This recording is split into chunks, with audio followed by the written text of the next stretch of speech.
The dream of building a home along the state's coast could stay just that, a dream.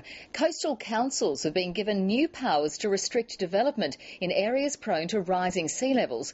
Builders in the property industry warn that the changes could hurt land values and bump up building costs. Houses in some parts of the state are already tottering on the abyss, with sea levels forecast to rise by 1 centimetre a year.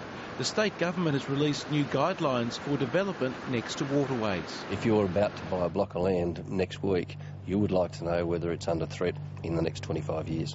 Local councils will assess developments based on figures from the Department of Planning, suggesting a rise of sea levels of 40 centimetres by the year 2050 and 90 centimetres in 90 years. Developers say the numbers are too pessimistic. So it is disappointing that the government has gone right to the extremes here and assumed the worst possible outcome on climate change.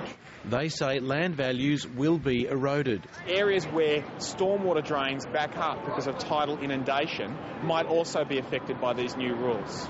The government says development won't be stopped, but homes may have to be relocated. For all intents and purposes, they're very much like a normal home, except that they can be moved in a matter of a few days. Some properties are, of course, too big to shift, but even at the other end of the spectrum, master builders say movable houses pose a host of challenges for landowners. If the block of land on which you're building is not big enough to move the house to the rear, then where are you going to take it?